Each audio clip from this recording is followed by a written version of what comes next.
Hi guys, how's everyone doing today? I hope you're enjoying the weather and enjoying your afternoon. So I've just gone over onto my Facebook page, Enya Journeys Counselling, where I've done this a live video, and this week I'm going live every day for 5 days talking about a different relationship issue. So you can head on over to my Facebook page, Enya Journeys Counselling, where you can see yesterday's issue, which was about money causing problems in relationships.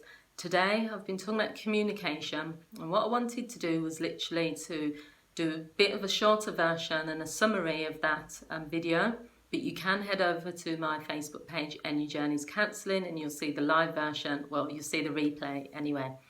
So as a relationship counsellor, I would put this in the top 3. There are things that people come to couples counselling for, including if there's been an affair or an issue that has happened in the past that is still impacting on the couple now. There could be issues around lack of intimacy, issues to do with decisions that couples have made in the relationship. There's hundreds of reasons people come for couples counselling. You know, maybe they feel that the relationship is on its way out and they want it to be rescued, or they want to explore how they can get back on track. Communication, I'd say, is probably in the top 3, because communication amongst couples, when it's negative, can have a major impact on how you feel about each other. So it's not just about how you communicate to each other, it's also about how you feel. So some of the things that can come up for couples include not resolving arguments, suppressing how you really feel, and just, have this constant bickering where you're angry about something but you never ever share with that person what is it that's actually bothering you.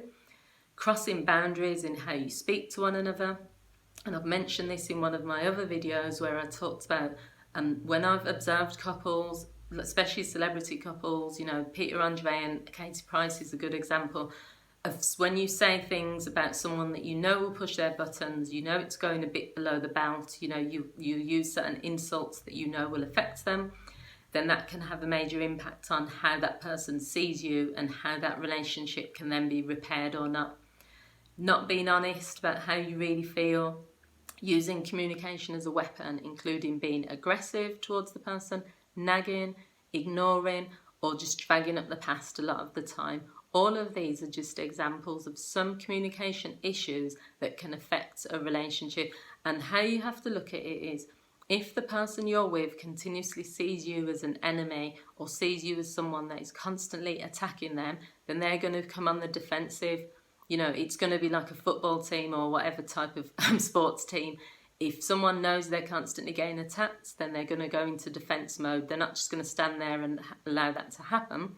So what you need to do is almost change your mindset, where you're looking at it as being, we're a team, we're both on the same team, and we want to resolve this. So I'm going to give you a quick 4-step process that I use with couples that I've worked with, and also individuals, which can maybe help you communicate more effectively. Now, the thing to remember is that when you're communicating with someone who knows you already, you're at an advantage, because that person recognises your moods, your emotions, and a lot of times they'll understand. They'll say, he or she's just in a bad mood today, or it's out of character what they said. I know they didn't mean it.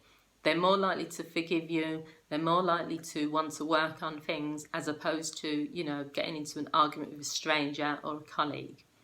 So knowing this information, that this person really genuinely knows you a lot more, so that they're willing to kind of give you a pass on certain things, means that working on your communication has got a better chance and a better likelihood of having success in the relationship, because all you really need to do sometimes is tweak a few things.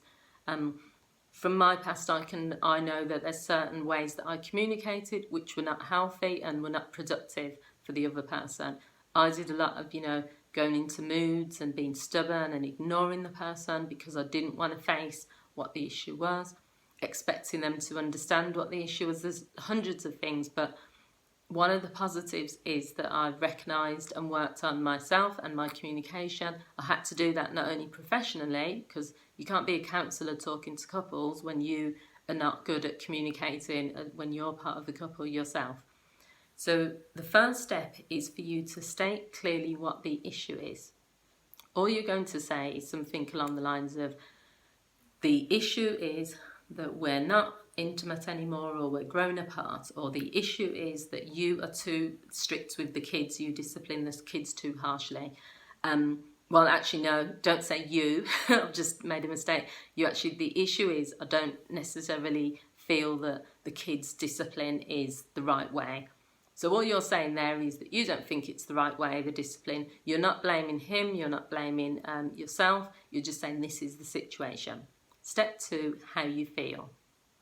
So we're not intimate anymore and we're drifting apart. I feel really sad about this. The discipline of the children doesn't feel right. I feel a bit upset for the children, okay? All you're saying there is clearly how you feel. Step 3 is to say what you need from the person and what you need from the situation, okay? So you've got to be careful in terms of saying what you need. So you're not instructing the person or requesting, you were just saying, it would be nice if you came up to the bedroom today, or it would be nice if you gave me more hugs.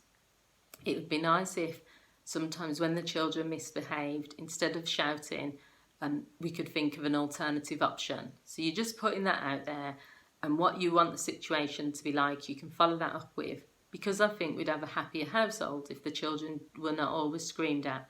Or I think we'd be closer as a couple if we shared the same bed, or if we were more intimate. And the final step is you're going to take responsibility and ownership for what your role you're going to play to change things. So you're going to say what your action's going to be and what are your intentions. I intend to make more effort with you and to be more romantic. My action is going to be for us to go out on a date once a week where we can get, reconnect with each other. So you're not telling them, in the third step, you were telling the person what you need, but you were not instructing them of what they should do. But in the fourth step, you were being clear, you're taking accountability for your role in this relationship, and the hope is that the person will hear that, will not be on the defensive because you've not blamed them or criticised them, but they will come back maybe with a counter offer that that's really nice that you're saying you're going to make the effort, so this is what I'm going to do. Okay, so I hope you found this video useful. As I've said, I've done a more in-depth version of the same topic over on my Facebook page, NU Journeys Counselling, where I'll be continuing to make videos all of this week, live videos about relationship issues, but then I'll go back from next week to going live every Wednesday. So thanks for joining me, guys. Please feel free to leave your comments. Let me know what you think. Let me know if there are relationship issues that you've experienced and maybe how you've resolved them, because I'd love to hear your thoughts. Thanks for watching, guys, and I'll speak to you all again soon. Have a great day. Bye.